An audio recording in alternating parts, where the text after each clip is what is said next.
আচ্ছা, যদি এমন হয় পৃথিবীতে এমন একটি ভাইরাস ছড়িয়ে পড়ল যার কারণে মানুষ মানুষকে খেতে শুরু করে এবং দেখতে দেখতে সম্পূর্ণ একটা শহর ভাইরাসে আক্রান্ত হয়ে শহরটি ধ্বংস হয়ে যায় এবং সেখানে কোনো সুস্থ মানুষ যদি প্রোটেক্টিভ স্যুট পরেও যায় তবুও সে ভাইরাসে আক্রান্ত হয়ে মারা যায়, কিন্তু কোনো মানুষকে সার্ভাইভ করে বেঁচে ফিরেছিল। আর এমনই একটা কনসেপ্ট নিয়ে তৈরি হয়েছে ট্রেন টু বুসান। এটি একটি কোরিয়ান সার্ভাইভাল মুভি। আর যেহেতু কোরিয়ানদের নাম একটু অদ্ভুত রকমের হয়, তাই তোমাদের বোঝার সুবিধার্থে আমি কিছু সহজ নাম দিয়ে মুভিটা এক্সপ্লেন করব। তো চলো বেশি দেরি না করে মুভিটা শুরু করা যাক। মুভির শুরুতে শেয়ার মার্কেট কোম্পানির একজন ম্যানেজারকে দেখা যায়, যার নাম মিল্টন। সে তার জুনিয়র কলিগকে অর্ডার দেয় যে বায়োটেক কোম্পানির সব শেয়ার বিক্রি করে দিতে। তবে তার কলিগ বলে, স্যার, এই শেয়ার যদি আমরা সব বিক্রি করে দিই তাহলে বায়োটেক কোম্পানি অনেক লস হয়ে যাবে। কিন্তু মিল্টন তার সিদ্ধান্তে একেবারেই অটল। জুনিয়র কলিগের আর কিছু করার থাকে না। তো যাই হোক, অফিস শেষে মিল্টন তার মেয়ের জন্য একটা গিফট কিনে বাড়ির দিকে যেতে থাকে। আসলে মিল্টন এবং তার ওয়াইফের ডিভোর্স হয়ে গেছিল বেশ কয়েক মাস আগেই, তাই সে তার ছোট মেয়েকে নিয়ে মায়ের সাথে একই বাড়িতে থাকতো। মূলত আজকে ছিল মিল্টনের মেয়ে মিমির জন্মদিন। মিল্টন তার মেয়ের জন্য কেনা গিফটটা নিয়ে মিমির সামনে গিয়ে তাকে দেয়, কিন্তু মিমি খুশি হওয়ার বদলে অনেক বেশি মন খারাপ করে, কারণ একই ধরনের গিফট তার বাবা তাকে আগেও দিয়েছিল। আসলে আজকে মিমির স্কুলে একটা ফাংশন ছিল, আর সেখানে মিমির গান গাওয়ার কথাও ছিল। কিন্তু মিমি যখন স্টেজে উঠে গান গেতে থাকে তখন আশেপাশে তার বাবাকে খুঁজতে থাকে। যখন সে দেখতে পারে তার বাবা আসেনি, তখন সে অর্ধেক গান গেয়ে আর গান গায় না। আর এই কারণেই তার অনেক বেশি মন খারাপ ছিল। তো যাই হোক, জন্মদিন উপলক্ষে মিমি বায়না ধরে যে সে তার মায়ের সাথে দেখা করতে যাবে, আর সেটা কালকেই যাবে। কিন্তু মিল্টনের অফিসে কাজে এত ব্যস্ত থাকে যে সে তার মেয়েকে কোনো সময় দিতে পারতো না। তাই সে মেয়ের আবদার রাখতে বুসান শহরে তার মায়ের কাছে নিয়ে যেতে রাজি হয়। প্ল্যান অনুসারে সে তার মেয়েকে নিয়ে রওনা দেয় সিউল ট্রেন স্টেশনের দিকে। কিন্তু যাওয়ার পথে শহরে অদ্ভুত রকমের দুর্ঘটনা দেখতে পায়। যাই হোক, তারা স্টেশনে পৌঁছে বাবা মেয়ে নিজের সিটে বসে পড়ে। কিন্তু ট্রেন ছেড়ে যাবার একটু আগেই একটা অসুস্থ মেয়ে দৌড়ে ট্রেনে উঠে যায়। আর এটাই ছিল তাদের এই যাত্রার সবচেয়ে বড় বিপজ্জনক যাত্রা, কারণ মেয়েটি কোনো এক কারণে পায়ে ক্ষত নিয়ে ট্রেনে উঠে পড়েছিল। এদিকে মিল্টন ট্রেন ছাড়া কিছুক্ষণের মধ্যেই ঘুমিয়ে পড়ে। তাই মিমি একাই উঠে ওয়াশরুমে চলে যায়। আর এতক্ষণে ক্ষত নিয়ে ট্রেনে ওঠা মেয়েটা অনেক অসুস্থ হতে শুরু করে, আর তাকে সাহায্য করার জন্য এগিয়ে আসে একটা ফিমেল অ্যাটেন্ডেন্স। কিন্তু হঠাৎ মেয়েটি অ্যাটেন্ডেন্সকে কামড় দিয়ে বসে, আর চোখের পলকে ফিমেল অ্যাটেন্ডেন্সটিও জম্বিতে পরিণত হয়। আসলে দৌড়ে ট্রেনে ওঠা মেয়েটা এক জম্বির কামড় খেয়ে ট্রেনে উঠেছিল, কিন্তু আস্তে আস্তে তার ক্ষত থেকে ভাইরাস ছড়িয়ে পড়ায় সেও জম্বিতে পরিণত হয়েছিল। আর এই জম্বিরা যাদেরকে কামড় দিবে তারাও ইনফেক্টেড হয়ে জম্বিতে পরিণত হবে। আর এভাবে 1 থেকে 2, 2 থেকে 4 হতে হতে সম্পূর্ণ বগিতে জম্বিতে ভরে যায়। এদিকে মিল্টন মিমিকে দেখতে না পেয়ে তাকে খুঁজতে থাকে। এক পর্যায়ে বাথরুমের সামনে তার মেয়ে মিমিকে দেখতে পেয়ে দৌড়ে পালাতে থাকে অন্য এক নিরাপদ বগিতে। আর তাদের পিছনে আসছিল সেই ভয়ানক জম্বিগুলো। কিন্তু দরজা বন্ধ থাকায় জম্বিরা দরজা খুলে ভিতরে আসতে পারছিল না। তারা শুধু মানুষদের দেখে গিলাসের ওপাশ থেকে চিৎকার করছিল। আসলে এই জম্বি ভাইরাসটা এমন একটি ভাইরাস যেটা মানুষের ব্রেনকে সম্পূর্ণ ড্যামেজ করে দেয়। তাই তারা ছোট ছোট কাজও করতে পারে না। এজন্য তারা বুঝতেও পারে না কিভাবে দরজা খুলতে হয়। আর পাশের বগিতে থাকা একজন গর্ভবতী মহিলা, যার নাম শায়লা, আর এটি তার হাজবেন্ড ইলিয়াস। শায়লার দরজার গ্লাসের উপর পেপার দিয়ে ঢেকে দেয়, আর জম্বিরা সব চিল্লানো বন্ধ করে দেয়। পরিস্থিতি একটু ঠান্ডা হলে ট্রেন চালক সবার সাথে কমিউনিকেশন করে জানায় যে ট্রেন বুসান পর্যন্ত যাওয়া সম্ভব নয়। সারা দেশে এমন ভয়াবহ পরিস্থিতি হবার কারণে রাস্তা ব্লকে পড়ে আছে। তাই আমরা দিয়াগো স্টেশন পর্যন্ত যেতে পারবো, আর ওখানে অনেক আর্মি আছে। সো তোমাদের কোনো টেনশন করার কারণ নাই। তাই এখন তারা ট্রেন নিয়ে যেতে থাকে দিয়াগো স্টেশনের দিকে। কিন্তু প্রতিমধ্যেই রোহিত নামের একজন যাত্রী মোবাইলে কথা বলে জানতে পারে যে দিয়াগো স্টেশন কখনোই নিরাপদ নয়। আর এই কথোপকথন মিল্টন শুনে ফেলে। তাই সে নিজের একজন ক্লায়েন্টকে কল করে জানতে পারে যে সত্যি দিয়াগো স্টেশন নিরাপদ নয়। তখন মিল্টন তাকে বলে, আমি তোমাকে অনেক দামি দামি শেয়ার ফ্রিতে দিয়ে দিব, আমাকে তুমি সাহায্য করো। তখন তার ক্লায়েন্ট বলে, আপনি মেইন গেট দিয়ে না বেরিয়ে পাশের ছোট গেট দিয়ে বের হবেন, আমার লোকজন আপনাকে ওখান থেকে সেফলি বের করে আনবে। এরপর লম্বা সফরের পর তারা পৌঁছে যায় দিয়াগো স্টেশনে। কিন্তু যাত্রীরা দেখে সম্পূর্ণ স্টেশন খালি পড়ে আছে। সবাই যে যার মতো বের হতে থাকে, সবাই মেইন গেট দিয়ে বের হতে থাকে। কিন্তু মিল্টন তার মেয়েকে নিয়ে পূর্ব দিকে ছোট গেট দিয়ে বের হতে চায়। কিন্তু তখনই মিল্টনের পিছুনায় এক পাগল টাইপের লোক, যে কিনা মিল্টনের ফোনের কথাবার্তা সবকিছু শুনে ফেলেছিল। এখন সামনে থেকে একজন আর্মি অফিসার আসতে থাকে তাদের দিকে। সাহায্যের আশায় সেই পাগল লোকটি ও মিল্টন দৌড়ে যেতে থাকে ওই আর্মি অফিসারের দিকে। আর তখনই তারা দেখতে পায় এক ভয়ানক সিন। কারণ আর্মি অফিসারের পিছনে ছিল আরো অনেকগুলো জম্বি আর্মি অফিসার, দৌড়ে আসছে তাদেরকে মেরে ফেলতে। অপরদিকে বাকি যাত্রীরা মেইন গেট দিয়ে বের হতে যেয়ে হাজার হাজার জম্বি তাদেরকে তাড়া করে। সবাই জীবন বাঁচাতে প্রাণপণে ছুটে পালাতে থাকে, আবার অনেকে মারাও যায় ওখানে। এদিকে মিমির দিকে এক জম্বি হামলা করে, ঠিক তখনই ইলিয়াস এসে মিমিকে বাঁচিয়ে নেয়। এই জম্বি হামলায় একদল বেসবল প্লেয়ারও ছিল, সেখানে সবাই মারা যায়, কিন্তু বেঁচে যায় শুধুমাত্র রয়েল এবং তার গার্লফ্রেন্ড কাজল। আর তখন রয়েল, মিন্টল এবং ইলিয়াস মিলে জম্বিদেরকে আটকাতে থাকে এবং সবাইকে ট্রেনে উঠে যেতে বলে। আর জীবন বাঁচাতে যাত্রীরা তাড়াহুড়ো করে এক একজন এক এক বগিতে উঠতে থাকে। সেখানে ট্রেন চালক ট্রেনের সিএও বিরাট কোহলির সাথে টকিটকিতে আলোচনা করে যে বুসান শহর হলো একমাত্র জম্বি মুক্ত শহর, ওখানে এখনো অবধি ইনফেকশন ছড়িয়ে পড়েনি। তাই তারা ট্রেন ছেড়ে দেয় বুসান শহরের উদ্দেশ্যে। আর একদম শেষে দৌড়ে দৌড়ে ট্রেনে ওঠে মিল্টন, ইলিয়াস এবং রয়েল। ট্রেনে উঠে ইলিয়াস তার স্ত্রীকে ফোন করে জানতে পারে যে তার গর্ভবতী স্ত্রী মিল্টনের মেয়ে মিমিকে নিয়ে 13 নম্বর বগির বাথরুমে আটকে আছে। আর তখনই রয়েল তার গার্লফ্রেন্ডকে ফোন করে জানতে পারে যে সে একটি নিরাপদ বগিতে আছে এবং তার সাথে আরো অনেক লোকও আছে। তখন রয়েল কাজলকে বলে, আমরা আসছি তোমাদের বগিতে। কাজল অনেক খুশি হয়ে যায়। বগিতে থাকা সবাইকে বলে, আমার বন্ধুরা আসছে এখানে। কিন্তু ওই বগিতে থাকা রোহিত এবং বিরাট কোহলি খুবই স্বার্থবাদী মানুষ। বগির সবাইকে বলে, আমরা এই নিরাপদ বগিতে কাউকে আসতে দিব না। কি গ্যারান্টি আছে যে ওরা আমাদের কামড়াবে না বা ওরা ইনফেক্টেড না? যাই হোক, এদিকে মিল্টন, ইলিয়াস ও রয়েল প্রস্তুতি নিতে থাকে 13 নম্বর বগিতে যাওয়ার জন্য। তারা অনেক সাহস নিয়ে সামনে থাকা জম্বিদের মেরে সামনে এগোতে থাকে। ঠিক তখনই ট্রেন চলে আসে একটা টানেলের ভিতরে।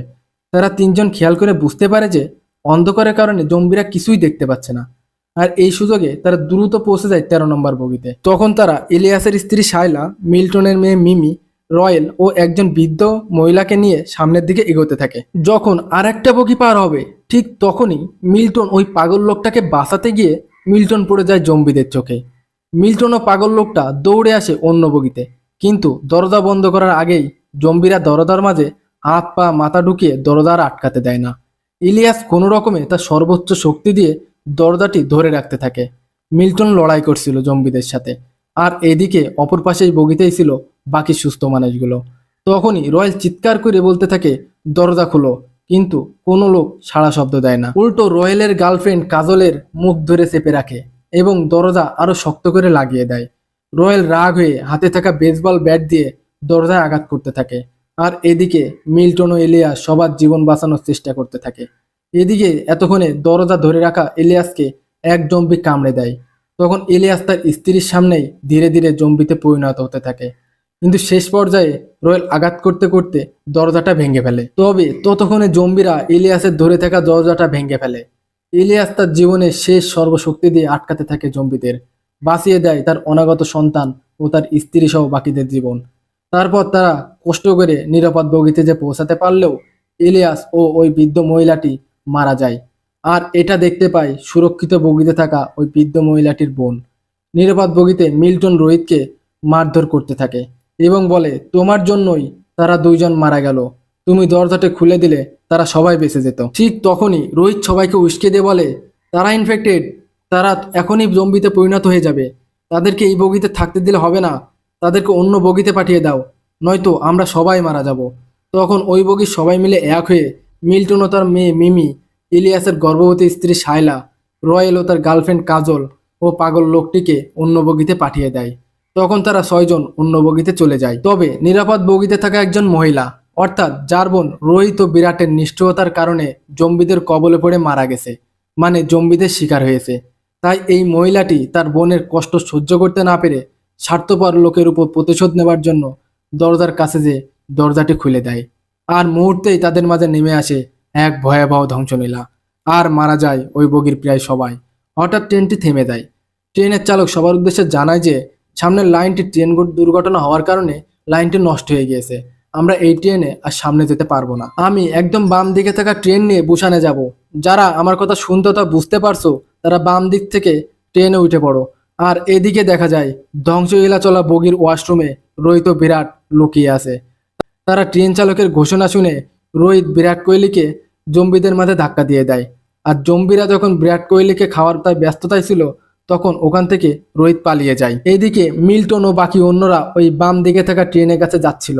ঠিক তখনই হঠাৎ একটা জ্বলন্ত ট্রেন এসে তাদের ট্রেনের সাথে অ্যাক্সিডেন্ট করে, যার কারণে তারা সবাই ভয় পেয়ে যে যার মতো ছুটতে থাকে। এরপর দেখা যায় রয়েল ও কাজল বাম দিকে ট্রেনে যাবার জন্য একটা দরজা আপ্রাণভাবে খুলতে থাকে, কিন্তু হঠাৎ পিছন থেকে সে স্বার্থবান লোকটি রোহিত চলে আসে এবং কাজলকে ধাক্কা দিয়ে জম্বিদের সামনে ফেলে দেয়। তবে রয়েল তার গার্লফ্রেন্ডকে এভাবে ছেড়ে দিতে চায় না। সে জানে তার গার্লফ্রেন্ড এখন জম্বিতে পরিণত হবে, কিন্তু তবুও তার ভালোবাসার টানে সে তাকে ছেড়ে দিতে চায় না। আসলে সত্যিকারের ভালোবাসা সবসময় অন্ধই হয়। প্রকৃত ভালোবাসা তার শখের মানুষকে কখনো ছেড়ে দিতে চায় না। এক পর্যায়ে কাজল জম্বিতে পরিণত হয় এবং রয়েলকেও কামড়ে দেয় এবং তাদের যাত্রা এখানে শেষ হয়। এদিকে রোহিত নিজেকে বাঁচানোর জন্য প্রাণপণে দৌড়াতে থাকে, কিন্তু রেল লাইনে তার পা মচকে পড়ে যায় এবং তাকে একটা জম্বি কামড় দিয়ে বসে।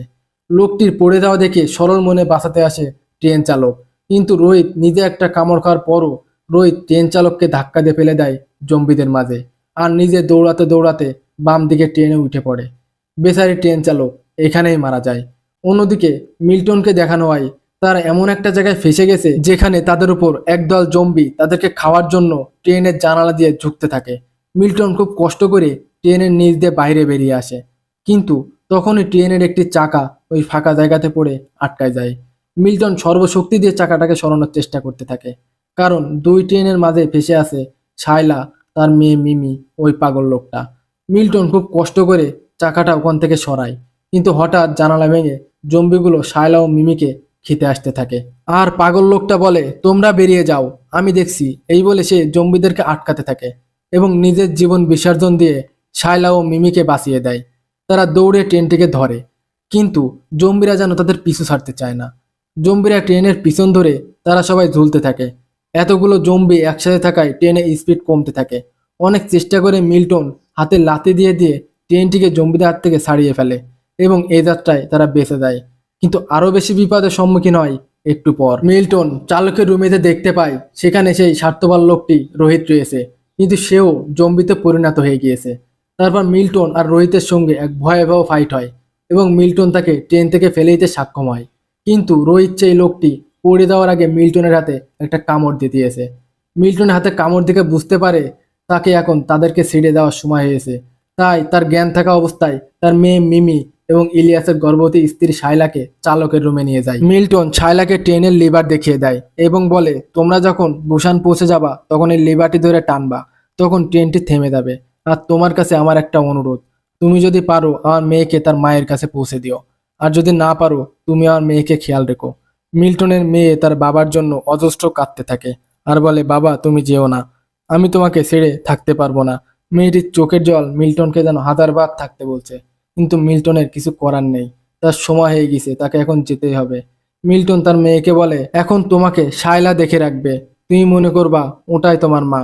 এই বলে দরজা বন্ধ করে দিয়ে ট্রেনের একদম শেষ প্রান্তে চলে যায় মিল্টন। এক পাশে মেয়ের আর্তনাদ আর এক পাশে জম্বি হবার কষ্ট। মিল্টন এমন সময় মনে করতে থাকে তার মেয়েকে প্রথমবার কোলে নেওয়ার কথা, একটু একটু করে বড় করার কথা।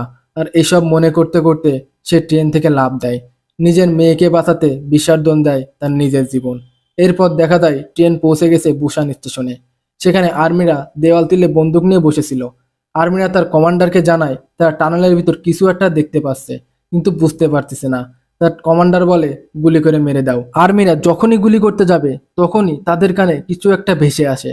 তখন তারা বুঝতে পারে এটা একটা গান। আসলে মুভির শুরুতে মিমি যখন স্টেজে গান গাচ্ছিল তখন তার বাবাকে দেখতে না পেয়ে সে সম্পূর্ণ গানটি গায় না, তাই সে তার বাবার কষ্টে এখন সম্পূর্ণ গানটি গাইতে থাকে। এই গান শুনে আর্মিরা বুঝতে পারে তারা মানুষ, তারা সার্ভাইভ করে এই পর্যন্ত এসেছে, তারা জম্বি নয়। তখন আর্মিরা যে শিলা এবং মিমিকে উদ্ধার করে আনে। এখানে মুভিটি শেষ হয়ে যায়, কিন্তু একটা প্রশ্ন রয়েই যায়, এই ভয়ানক জম্বি ভাইরাসটা কিভাবে ছড়ালো? আসলে মুভির শুরুতে মিল্টন তার কলিগকে বলেছিল বায়োটেক কোম্পানি সব শেয়ার বিক্রি করে দিতে, আর বায়োটেক কোম্পানির মূলত কাজ ছিল ভাইরাস নিয়ে গবেষণা করা, নতুন নতুন ভাইরাস তৈরি করা। আর মিল্টন সব শেয়ার বিক্রি করার ফলে বায়োটেক কোম্পানির অনেক লস হয়ে যায়, আর এ কারণে তারা হয়তো ভাইরাসটা তাদের এরিয়াতে ছড়িয়ে দিয়েছে, অথবা লস হওয়ার কারণে তারা ঠিকমতো ভাইরাসটাকে প্রোটেকশন দিতে পারেনি, তাই এই ভাইরাসটা সব জায়গায় ছড়িয়ে পড়ে। আপনাদের কি মনে হয় কেন এই ভাইরাসটা মিল্টনের এলাকাতে ছড়িয়ে পড়েছিল? অবশ্যই কমেন্ট করে জানাবেন এবং এক্সপ্লেনেশনটি ভালো লাগলে লাইক এবং সাবস্ক্রাইব করতে ভুলবেন না। আপনাদের একটা সাবস্ক্রাইব, লাইক ও কমেন্ট আমাদেরকে নতুন কিছু করার অনুপ্রেরণা দেয়। সো দেখা হবে নতুন কোনো মাস্টারপিস মুভি নিয়ে। ততক্ষণ পাশে থাকুন। আলবিদা।